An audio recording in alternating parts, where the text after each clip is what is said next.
Best Irish music on irishradio.org with Jerry Byrne.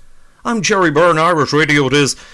Over the months, heading on a year at this stage since the start of COVID and all the rest of it, I'm speaking to many of the great, the good and the talented of Irish music. I've got a gentleman absolutely steeped in music, coming from the sunny southeast, been involved in music his entire life, as indeed has most of the family. Gentleman, a regular visitor across to England and Scotland and indeed all over the place. I'm delighted to say hello to Joe Davitt of the Joe Davitt Country Band. Joe, how are you?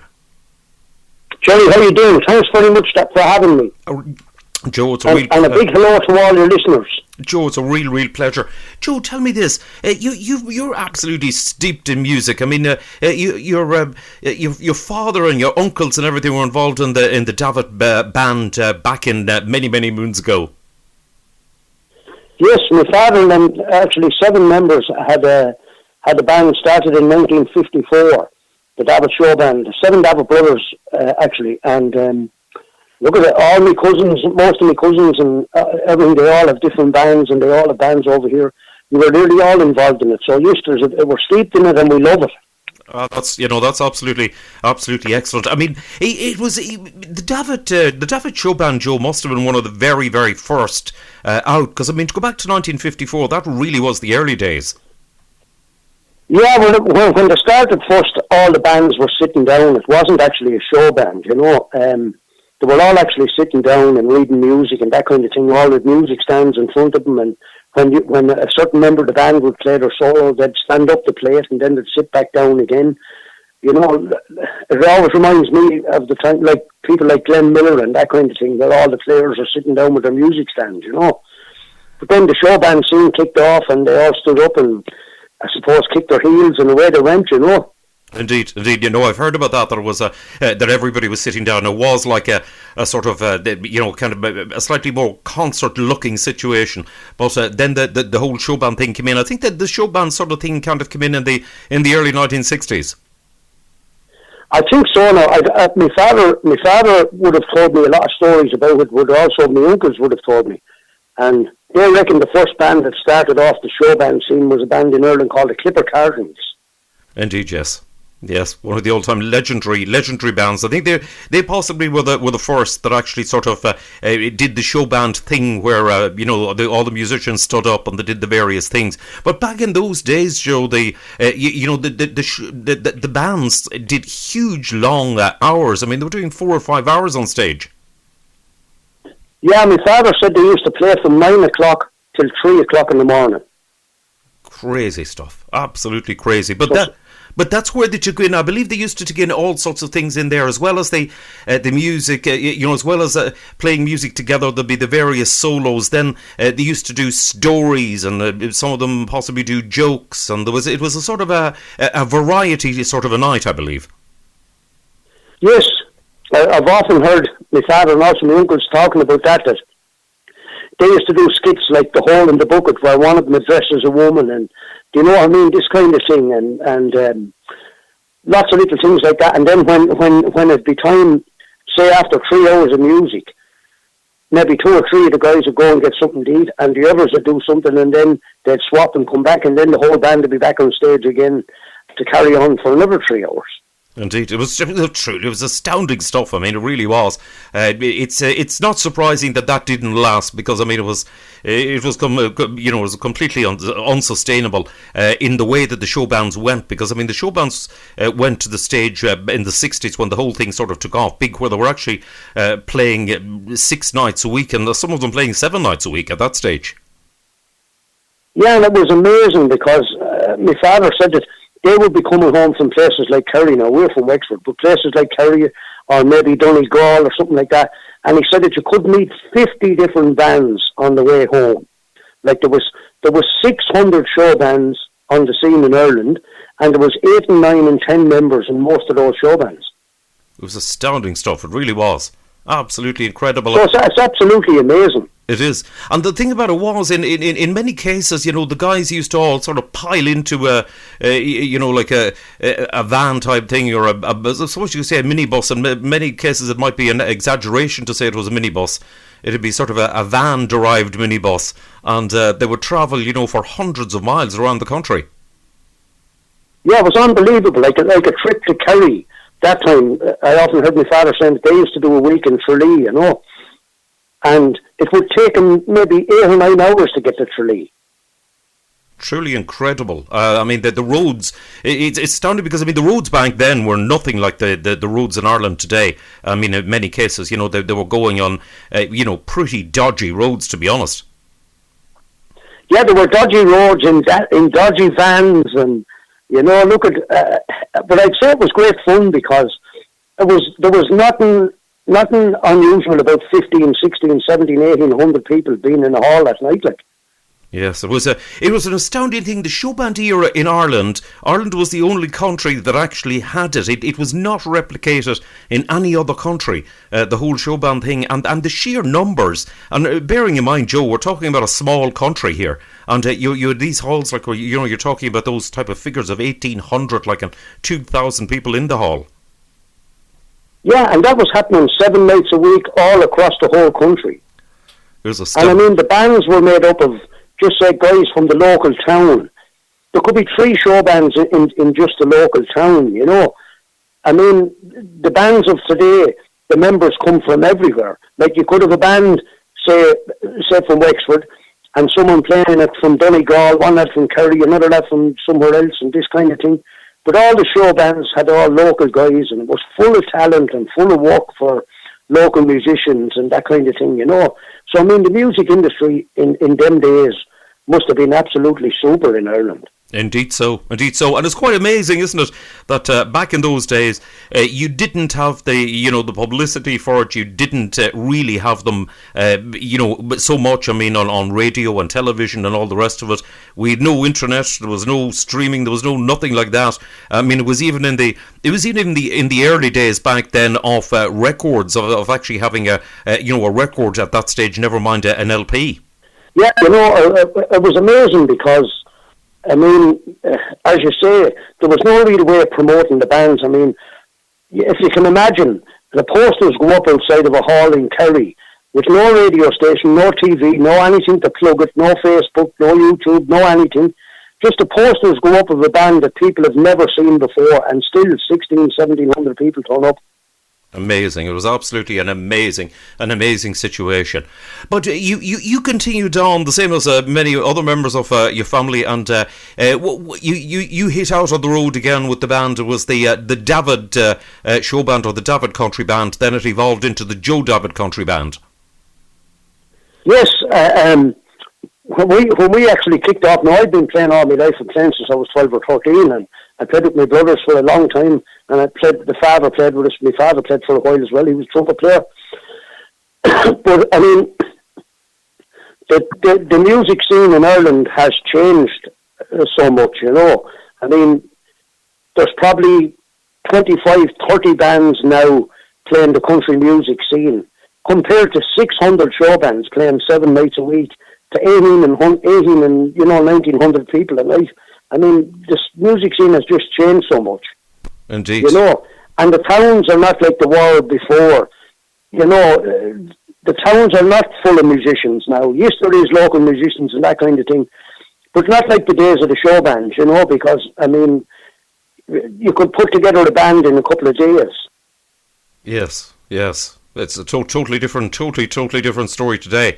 As you say, you've got different people from from all sorts of all parts of the country. But with your band, you're lucky enough. Everybody is from pretty much. I think all the members of your band are related, if I'm not mistaken. Yes, we had at one time. Yes, all my cousins and all were in the band with me. But look at the way it was working with me was an awful lot of my playing was in Scotland and England, and I do the cruise ships out to America for Gertrude Byrne and that kind of thing, and I was travelling a lot of the time. So some of the younger guys in the band, they found that they'd have to give up their GA and they'd have to give up their soccer and maybe wouldn't see their girlfriend and this kind of thing. And when you're away like that, maybe 2 or 3 weeks of every month, it's not very easy, Indeed, yes, I can imagine. It's a tough, it's a tough life. You've really got to be dedicated to it, Joe. Yeah, well, I mean, to be honest with you, Jerry, I would often be absolutely falling asleep now and just sort of wore out. And the minute the band hits the stage, all that is gone. It's like a drug. That feeling of being alive and, waiting to go and mad for to get started, it all kicks off then, and then it takes 2 or 3 hours after you've come off the stage to wind down again and that kind of thing. But I love it. I mean, I couldn't see myself doing anything else. I love it, Indeed. So, now the other thing, you had a very successful, up until the lockdown, you had a very successful music school. Yes, I started a music school. I used to have one maybe 15, 20 years ago or so, and I stopped it when I got sort of, mad busy with the band and we were moving all the time. But when the lockdown started, I said, look, I'm going to try this again, and I'm going to see if, start a music school, because it was in my mind to do it again. And unfortunately, with the lockdown, you can't do it. Now, I have an awful lot of people waiting to come and looking forward to it and that kind of thing, but unfortunately, the way things are in Ireland at the moment anyway, the numbers are just too high, and the most important thing, in my opinion, for anybody is their health, So, I mean, to make sure that we're looking after everybody's health, that's, for me anyway, is the most important thing. Indeed, so that is the thing, and that's the one thing that that's the one thing at the moment is to look after ourselves and indeed look after each other is the main thing, and let's get ourselves through all of this. Yeah, and there was a great friendliness about us, the Irish anyway, because we have the sort of a caring nature anyway, I think anyway, and we like to look out for each other, Indeed, and that is important, and it has never really been so important as it is in the times we've got in it at the moment, Joe. For definite, without a doubt, Jerry. Yeah, Joe, you've over the time now since the lockdown and that, I've come across you and enjoyed many hours of you doing Facebook Live streaming. Yeah, I've done a couple of shows live, because I tell you, an awful lot of the people that come to see us at the gigs and all that kind of thing, you'd be missing chatting with them and missing meeting them, and probably dances that they would have been ready to go to that was cancelled, and different concerts and things that didn't go ahead, and so much disappointment for everybody, and for myself also. So I was at the house here, and I seen some of the people doing the live gigs, and I thought, right, I'm going to do that. So so it's great. I'm able to go on at night, and people can tune in, and I can see their names coming up on the screen, and they can send me a little request or a message or whatever the case would be, and we can have a bit of a holy and a bit of a chat together, sing a few songs, and have a bit of fun. And I think it's after been great for everybody.